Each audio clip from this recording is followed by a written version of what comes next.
watching another episode of The Roving Reporter here on Impact. This week we have return guest, animal advocate Kim Belizzi here to talk about protecting your pets with invisible fence and more. Thanks, Kim, for being again a guest on our show. Thank you for having me. You look fabulous. So do you. Thank you. Now, talk to me about the whole concept of invisible fence. Well, invisible fence has been around for about 40 years now, and it got started with a traveling salesman actually that used to see dogs that were hit by cars on the side of the road. And he was kind of a tinkerer, and he came up with an idea of how can I contain animals without, putting a physical fence up. And that was when the first one was invented. Yeah. And basically it's a wire that is trenched underground 4 to 6 inches deep. And the dog wears a collar, and the collar has a piece on it that speaks with the wire that's around the house and gives off a static correction if they get to the boundary, which it creates the boundary. It contains the pet, safely contains your pet without a physical fence. Okay. So they do not go through it. The animal has the freedom of the yard, and the owners get peace of mind that when they open any of their doors, their animal can go outside and not be at risk for getting into the road. Or a lot of animals wind up in shelters and whatnot when they get lost and can't find their way home. That's wonderful. So you have a business here in the Capital Region. Yes. And how long have you had this business? Just a year. It's my year anniversary. Wonderful, wonderful. Yes. Congratulations. Thank you. So talk to me about the process now. And what's the name of your business? It's the Invisible Fence for the Tri-Cities and Hudson Valley. Okay. And how can, is it a web page? Do you have a web page? Yes, we have a web page, and you can just Google the Invisible Fence of the Tri-Cities and Hudson Valley. You could also go to tricitiesnewyork.invisiblepence.com. Let's talk about the actual installation of it. So I'm a client, I call you up and I said, I have, either a minimal or a medium-sized backyard, and I have 2 or 3 animals that I want to, have the freedom to be out there. Walk me through the process of that initial call to the end product of it. Okay, so when you call, the first thing people want to know is pricing. So we do free in-home consultations, because that's the best way to price, because it depends on, like you said, the size of the yard. And we do have a piece of equipment that measures the size of the yard. And not just the size of the yard, but people can want to customize it. It's a wire. So you can customize it. They may have 5 acres and want to only allow 3 acres for the dogs, and vice versa. They may have a smaller lot and want to incorporate as much as possible and want to know how to do that. So I go out there and do a consultation. I give them all of the options that they have for their yard. If they are looking for ideas, I measure the yard, and then I will give them an estimate. So then once the estimate is given and they proceed, what happens is I have to call Dig Safely in New York. So I need 2 to 3 days notice before I go out to do an installation to make sure all the gas, electric, everything's marked. The installation itself takes about 3.5 hours. Oh, okay. It's not bad. 3.5 hours start to finish, and that includes the first training. We use a trencher, which a lot of people are familiar with. It's used to put in your Verizon lines and whatnot. And what happens, it's a walk behind, and it trenches. It makes about an inch wide cut into the ground, 4 inches deep, 1 inch wide, and the wire is fed in as they move along the yard. And once that is done, they have to hook up a transmitter into your garage, and a wire from the transmitter comes out to your boundary to give it power. Excellent. And that's the 2 things that have to be done. Once that's done, the flags are set up right where the signal field starts. And you'll usually see when you go by new installations, the whole invisible fence flags all over the property to show you the boundary for the dog. So just as you can see the boundary for the animal, that's how they establish a boundary. It's visual. The training process takes about a half hour. Okay. So talk about the training process, because if I have more than 1 animal, how long would give me a round of how long you may have. If you have more than 1 animal, it's probably about 20 minutes for the first animal, and maybe 10 minutes after that, because we'll walk you through the process the first 20 minutes with the first animal, and then we'll show you with the second or third and actually have you participate. But what happens is we put them on a leash. They're also going to have their invisible fence collar, and I'll have to bring my products next time to show what they look like. The collar with the receiver on it. and we will walk around the yard just nonchalantly like you're walking around the yard and allow them to go investigate the flag. When they do, they will hear a beeping. And with the beeping, they'll get a static correction. Have you ever walked across a carpet and you touch someone and you get yes. That's what it would feel like for the dog. So it's an element of surprise that happens because they get this feeling that they've never had before, and they're like, they look at you like, okay, what is that, and where do I go? Yeah. So at that point, we give the command back, and we pull gently on the leash for them to come back into what we call the safe zone of the yard, and give them treats and praise and, oh, good boy. And I tell you, we do that a couple times in the morning and a couple times at night. The owner will do that after we leave for the first week. They have to stay on leash, and they start to recognize that, okay, the white flag means I'm going to hear a beeping sound, which means I'm going to get this feeling that I don't really like. So I have to go back this way because this is where I get all the treats and praise. And within a week's time, they've established their boundary. There are those who are saying that they see the fence as too much of a restriction in terms of it may they can't feel what the animal is feeling, and so it's like, well, it might be hurting more than they say. Right. And so talk a little bit about that and what you've heard. Yeah. Yes. Well, the misconception is that they're being constantly shocked.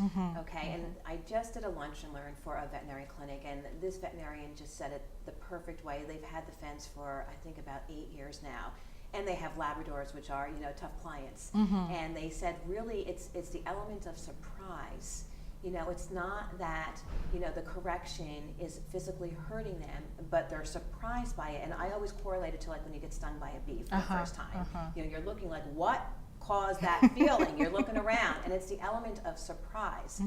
So the element of surprise is what works because they don't like that. It's something new, and they don't want it to happen again. Exactly. As a pet advocate, you were just in a local article, a local paper, being a donator of pet oxygen masks, which is something totally new to me that I have not heard about. But you know what? I must tell you, back in the day when Katrina hit, one of the most sad things that I saw was the animals and the pets that some of them were rescued, but a lot of them were not rescued. And oftentimes when a fire happens, we go to the human first. But there's also a pet, there may be a pet in there, a dog, a best friend, and oftentimes their lives are not spared because the fire stations are not equipped with the proper mask and the proper tools to help these little ones. And you have just donated some equipment, vital equipment, which we do have one right here to show a simple kit, just a simple kit that we have here. And I'm gonna let you open it up.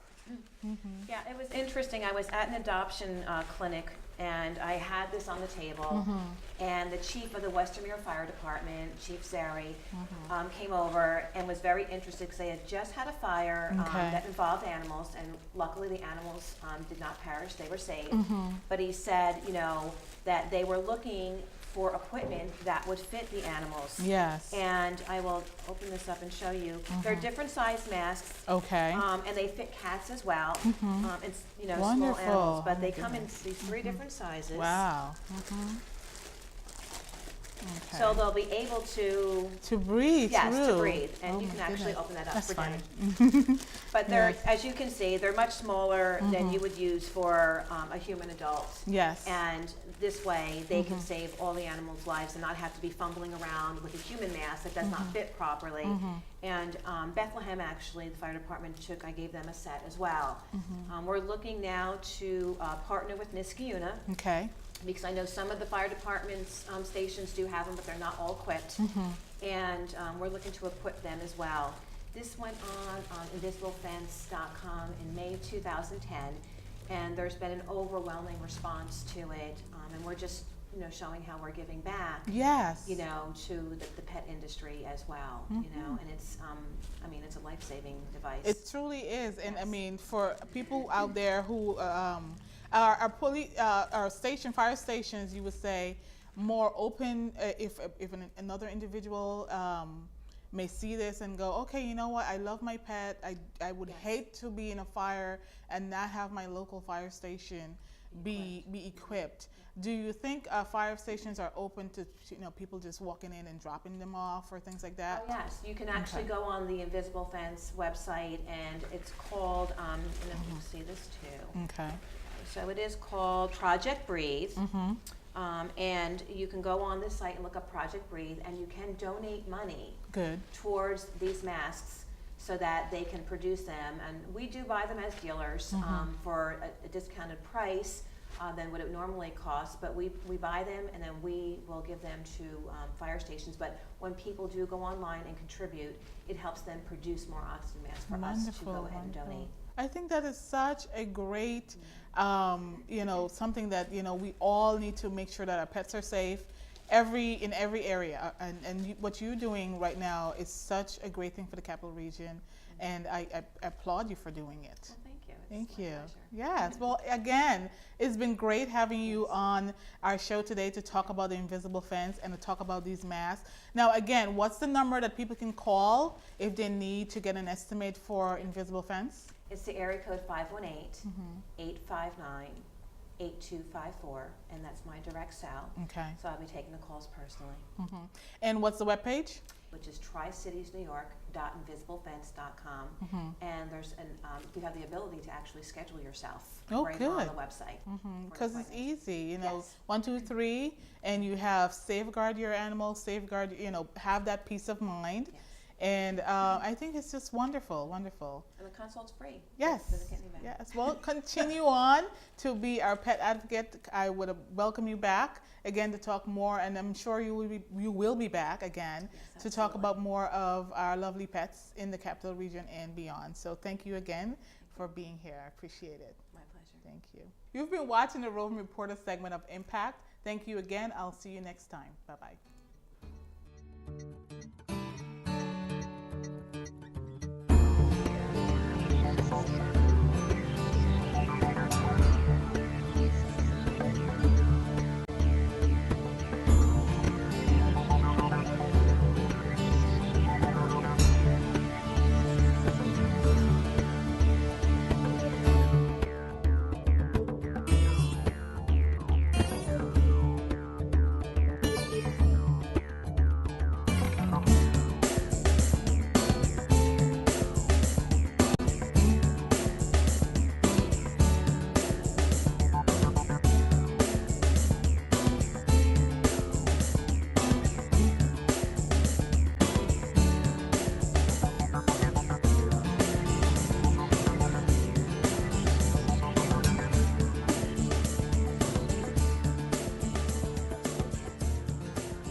Proctors, bringing the best in arts, education, and entertainment.